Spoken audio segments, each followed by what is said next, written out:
All right, welcome back. Got another interesting video for you again today.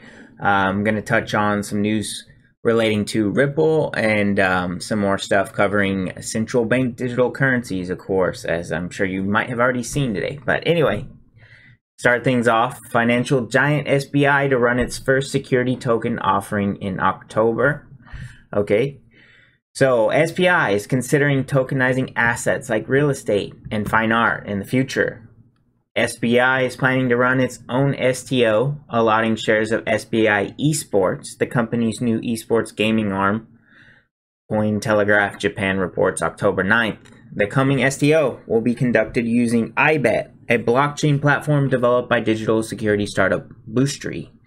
SBI said that the company considers STOs a core technology of fintech and plans to tokenize a number of other assets in the future. The firm stated that it looks to tokenize assets like real estate, fine art, and intellectual property rights, including copyrights for games and movies. And just to briefly summarize what that is, a security token represents an investment contract into an underlying investment asset, such as stocks, bonds, funds, and real estate investment trusts. A couple things to note here very quickly. First and foremost, this kind of reminds me of, Ripple and, the speculation being that they're ultimately going after the derivatives market. There's been hearsay of that. Well, tokenizing assets is essentially a derivative, right? Because the definition of a derivative is like an exchange traded asset or so on that derives its value from an underlying asset. And that's exactly what a token is going to be. So a token running on top of Ethereum or XRP or whatever it is representing ownership in something else. That's a derivative. All right. So we could see the derivatives market collectively be disrupted a lot over time. All right. And why does this all tie in with Ripple? Well, for those of you that don't know, I'm just going to run through the history of SBI and their relationship with Ripple. Okay. So first and foremost, straight off of the World Economic Forum's website, SBI Holdings is an internet-based financial conglomerate spun off from SoftBank. It has approximately 24 million customers, 240 subsidiaries, and over 5,000 employees. Its three mainstay businesses are financial services, asset management that primarily involves the operation of investment funds, and biotechnology-related businesses. Group companies include SBI Securities, Japan's #1 online securities company, SBI Sumishin Net Bank, Japan's largest internet bank in terms of deposit amount, and a variety of other financial companies. So clearly, SBI is very important, one of the more larger financial institutions in Japan. All right, so that's the basics there. They got about a $4.4 billion market cap as far as their company's worth. They do $3.4 billion in revenue last year, I believe. Yep. And they had $51.1 billion in assets and $344 million in profits. So big company doing big things over there in Japan. But how does that relate? And how does this relate to the security tokens offering? All right, for esports. Well, Ripple enters esports with SBI paying players in XRP. So this esports team that is going to be going public as a security token offering is also has potential to be paid in XRP. So the SBI Group, a Japanese financial conglomerate, is one of the biggest backers of blockchain company Ripple since 2016. The companies have collaborated to form SBI Ripple Asia and have worked on several projects ever since. Now, SBI wants to take XRP use into esports, as it has announced plans to compensate its esports players in Ripple's native currency. Okay, so SBI is doing a security token offering for their esports, and they also intend to pay the players with XRP, obviously, if that's what they elect to do. And not only that, SBI, just earlier this summer, a couple months ago, SBI will launch Japan's first crypto fund. 50% of it's going to be XRP with 30% BTC and 20% ETH.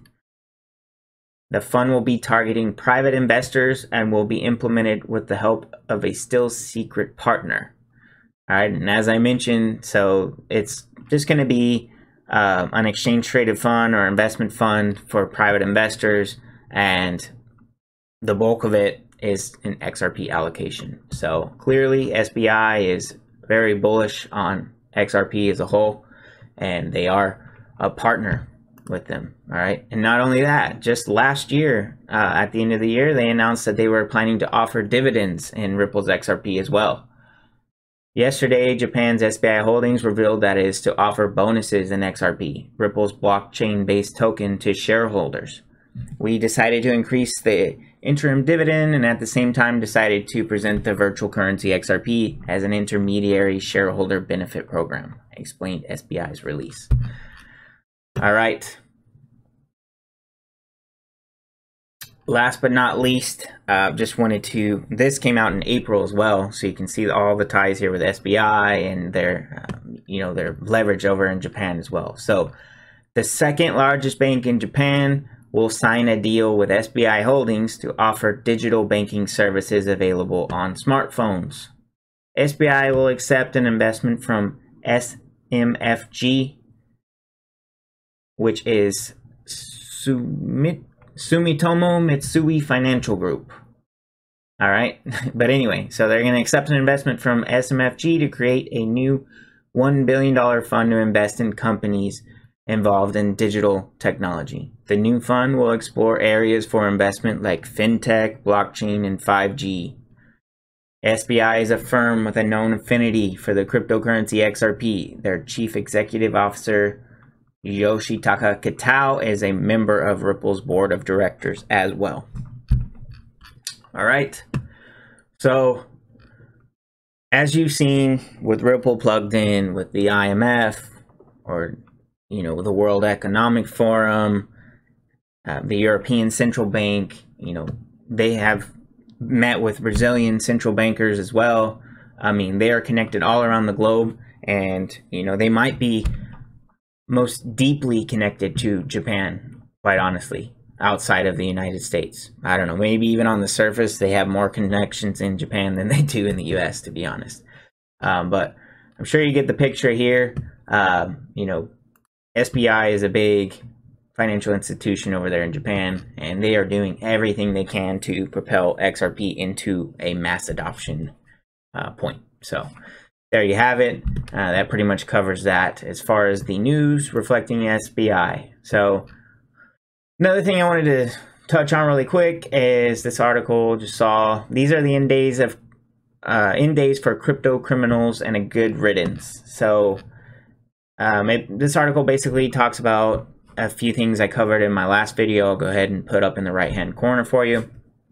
But yeah, it just talks about United Kingdom's Financial Conduct Authority. So they basically decided that crypto derivatives and exchange traded notes are bad for retail investors, and they're going to ban them early next year. John McAfee also was arrested in Spain, and he is facing charges that carry a 30-year prison sentence.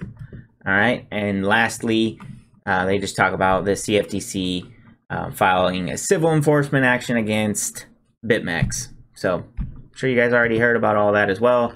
I just wanted to throw this in here because, like I said, regulations are coming. The projects that are non-compliant, that are trying to, issue something, decentralized exchanges with no KYC, or launching ICOs where they are clearly securities, just trying to go around the system, it's not going to work. All right, it's not going to work. And remember now, if you're considering investing in any of these things, just remember there could be a time where the rug is pulled out from under them. So being compliant and so on is going to win. That's my personal opinion. All right. Next up, central banks detail CBDC expectations in massive joint document. The Bank for International Settlements told Cointelegraph in a statement that a group of 7 central banks and the BIS had collaborated on the report.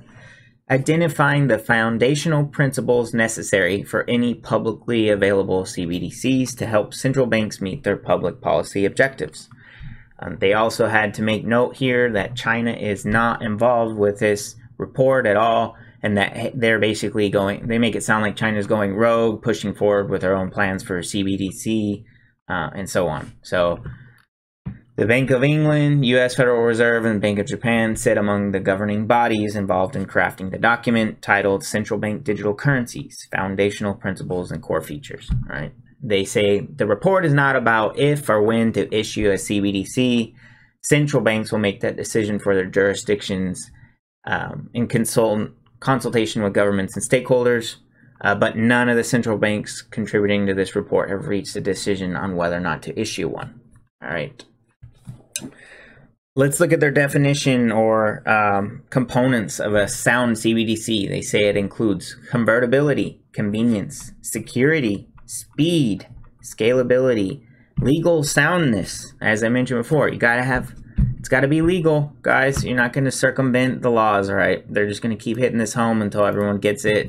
If you have to go to prison, so what? That's probably the approach they're going to take. So, but anyway, I just found it interesting, some of the comments that they made. So in order to build this CBDC, it's going to have to be convenient, secure, fast, scalable, all right, as well as legal. Right. So as you can tell here, my point is, anything running on Ethereum, it's not going to fit this by definition. Anything running on Bitcoin, not going to fit this by definition. Okay. Ethereum is not fast and it's not scalable, not right now. All right. And Vitalik himself has said that ETH 2.0 quotation marks is most likely not going to be ready for the next 2-3 years. He literally said that. So pump the brakes there, because ETH 2.0 is not coming, and it's definitely not going to be what CBDCs are running on top of. All right, it might be used for other things. It's great for smart contracts, but yeah. All right, I think, as I'm going to keep mentioning, XRP Ledger as well as the Stellar Ledger are best suited to launch CBDCs on top of, and that's what they are literally designed for.